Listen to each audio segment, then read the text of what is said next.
હિંમતનગરની pharmacy કોલેજમાં કૃષ્ણ જન્મોત્સવની ઉજવણી કરાઈ હતી. સમગ્ર વાત કરીએ તો શ્રાવણ માસ ચાલી રહ્યો છે ત્યારે હિંમતનગરની ફાર્મસી કોલેજમાં કૃષ્ણ જન્મોત્સવનું આયોજન કરવામાં આવ્યું છે, જેમાં 30 વિદ્યાર્થીઓએ કૃષ્ણ જન્મોત્સવ બાદના વેશભૂષા સાથે પ્રસંગોની રજૂઆત કરી હતી અને ધાર્મિક વાતાવરણ જોવા મળ્યું હતું. હિંમતનગરના ફાર્મસી કોલેજમાં કૃષ્ણ જન્મોત્સવનું કોલેજના કલ્પિત દેવ આયેશા અને ડોક્ટર સપના રાઠોડની કમિટી દ્વારા આયોજન અને તૈયારીઓ કરાઈ હતી. કોલેજના પ્રાંગણમાં કૃષ્ણ જન્મોત્સવ કાર્યક્રમની શરૂઆત આરતીથી કરવામાં આવી હતી.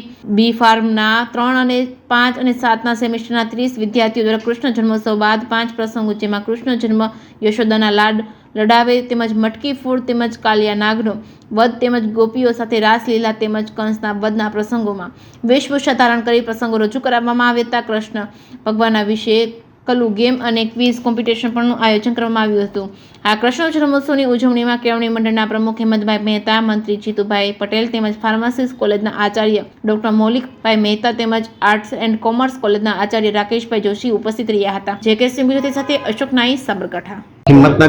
હિંમતનગર કેળવણી મંડળ સંચાલિત એપીએમસી ફાર્મસી કોલેજ દ્વારા આજ રોજ વર્ષ 2024માં જન્માષ્ટમી મહોત્સવનું આયોજન કરવામાં આવ્યું.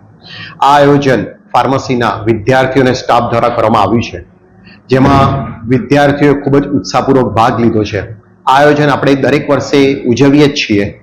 આ વર્ષે કંઈક વિશિષ્ટ પ્રકારની અંદર વિદ્યાર્થીઓ દ્વારા એક્ટિવિટીનું આયોજન કરવામાં આવ્યું છે, જેમાં કૃષ્ણ ભગવાનના જન્મથી લઈ એમની બધી જ વિવિધ કળાઓનું વિવિધ એક્ટિવિટી દ્વારા આયોજન કરી અને વિદ્યાર્થીઓને સમજાવવામાં આવ્યું છે. આ પ્રસંગે હિંમતનગર કેળવણી મંડળના પ્રમુખ, મંત્રીશ્રી તેમજ વિદ્યાર્થી સ્ટાફ મિત્રો તેમજ ભગીની સંસ્થાના પ્રિન્સિપાલશ્રીઓએ ભાગ લઈ અને ઉત્સાહમાં વધારો કરેલ છે. મૌલિક મારું નામ મૌલિક રાજેન્દ્ર કુમાર મહેતા. હું અહીંયા એપીએમસી ફાર્મસી કોલેજમાં પ્રિન્સિપાલ તરીકે સેવા આપું છું અત્યારે.